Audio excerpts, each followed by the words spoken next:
자, 개체군의 특성이라는 말은 개체군이니까 같은 종을 얘기하는 거죠. 같은 종일 때 밀도라는 말을 우린 다 알지만 한번 잠깐 써보자.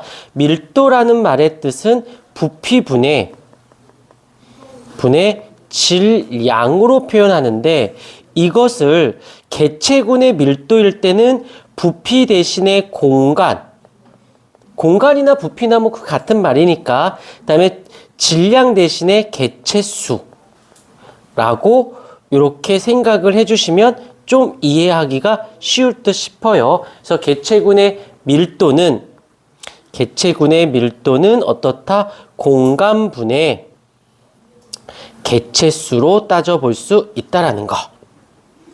거기에서 그 개체군 밀도가 증가하는 건 당연히 공간이 적어지거나 개체수가 늘어나면 되는 거지. 외우지 않습니다.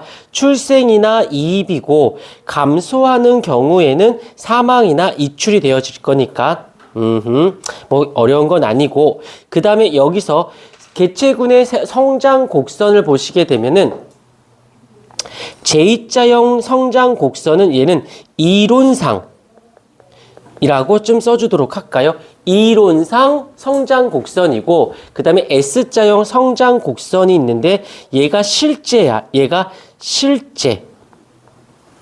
자, 여기서 이제 J자형 성장 곡선일 경우에는 밑줄 활동의 제약을 받지 않으면서 밑줄. 이렇게 말하면 좀 그러니까 들어보자.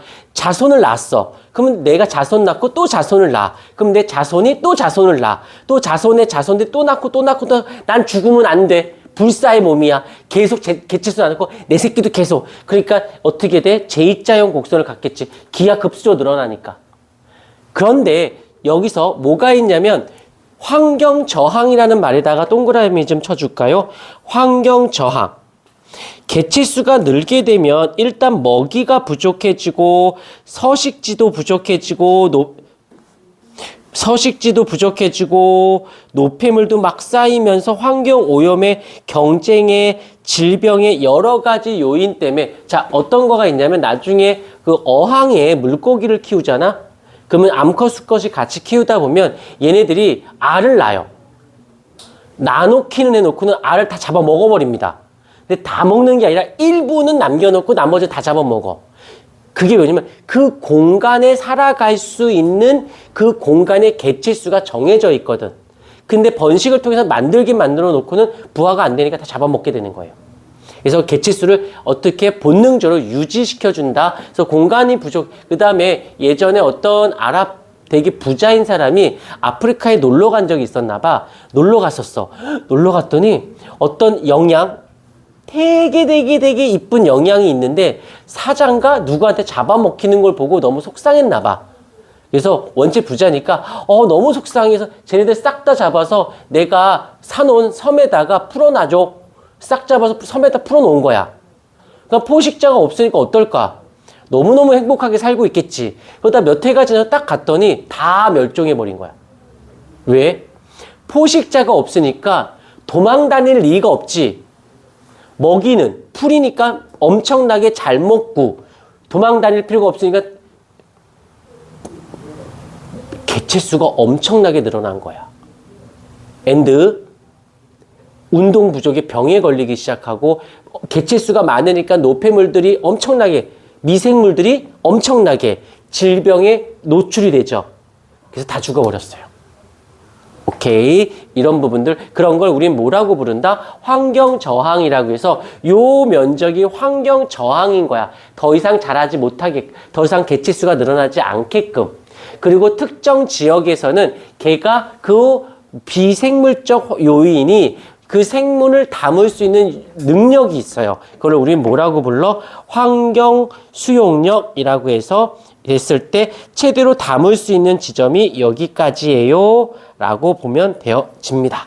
어려운 건 아니고 한 번만 잘 들으시면 어려운 건 아니니까 편하게 들으시면 되고요.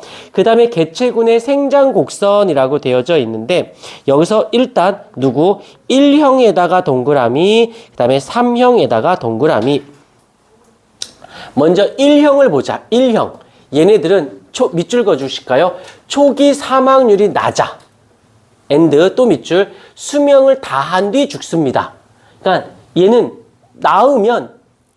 그래서 낳으면 안 죽어. 죽을 때까지. 그러다 누가 그래? 최상위 포식자들. 자기 공격 대상이 없거니까 그러니까 사람이나 코끼리, 사자 이런 애들 같은 경우는 대형 포유들이 그래. 그러다 보니까 얘네들이 개체 새끼를 많이 낳아? 많이 안 낳아? 많이 안 낳아도 돼요. 왜? 사망률이 적으니까 계속 웬만하면 살거든. 개체수가 적은 거고 3형으로 가십시다. 3형은 딱 봐봐. 일단 수명을 봤을 때 낳자마자 일단 작살나고 출발해요. 이게 어떤 거냐면 너희들 그 알탕 아니? 알탕? 알탕 안 먹는 사람 인생을 헛산 거야. 알탕 먹을 때 너희들 얼마나 못돼 처먹었는지. 알탕 먹으면서 나는 뜨거워서 막 잘라 먹기도 하지만 한 입에 다 넣어. 거기 알이 얼마나 많이 들어있니? 한 입에 그 몇 배가 알을 꿀꺽 생기지. 잔인한 것들. 그거를 양념에다 절여요. 젓갈이 되는 거지. 이 잔인한 몬데가노 같은 것들.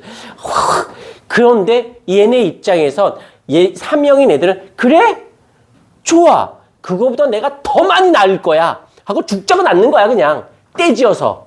연어들이 상류하면서 막 누구한테 잡혀먹고 먹히잖아. 먹든지 말든지 그때 수컷들도 같이 올라가요. 수정을 해야 되니까. 근데 이 수컷은 수정을 위해서 가는 것도 있고 그래 나도 잡아먹어도 돼. 암컷은 잡아먹지 말라고 하는 경우도 있고 뭐 꼭 그러려고 내가 대신 잡아먹혀줄게 이러고 간 건 아니야. 수정을 때문에 가는 건데 근데 곰들 있죠. 연어 잡아먹잖아. 야 영민해. 수컷은 잡아먹지 않아요. 뭐? 암컷? 암컷도 다 잡아먹지 않아요. 살, 내장, 알, 고단백질만 먹어요. 그리고는 한 절반 정도 먹고 다 버려요. 그렇습니다. 삼형은 많은 수의 자손을 낳지만 초기 사망률이 높다라는 거 정도. 자, 보통 이렇게 끝내야 되는데 조금 나같이 좀 못돼 처먹은 과학 선생님들은 2형을 종종 내요. 못됐다잉. 그래서 다람쥐, 설치류, 참새, 기러기 얘네들 그다음에 얘네들은 몇 형인가 뭐 이렇게 문제를 내거든. 근데 이거 너무 연연하지 마시고 중간 단계다라고 생각해 주시면 됩니다. 어려운 건 아니고. 그 다음에 개체군의 주기적 변동이라고 되어져 있습니다. 당연히 이건 그냥 듣기만 해도 돼요. 계절에 따른 환경 요인. 여름이야. 오, 좋아. 겨울 됐어. 살기 힘들죠? 그러니까 개체수가 어떻게 될까? 줄어들겠지. 오케이, 다시 여름 되면 개체수가 늘겠죠. 줄었다 늘었다 주기적으로 반복을 하고 포식과 피식. 자, 여기 포식자와 피식자가 있는데 갑자기 포식자 수가 늘었어. 그럼 피식자가 줄겠지. 그러니까 먹이가 부족하니까 포식자 수가 줄어요. 그러니까 포식자가 줄었으니까 피식자가 늘겠지. 먹이가 늘었으니까 다시 늘어나. 많아졌네? 피식자가 줄어들어요. 계속 어떻게 돼? 시소처럼 주기적으로 반복을 일으킨다라는 뜻입니다. 뭐 어려운 얘기는 아니니까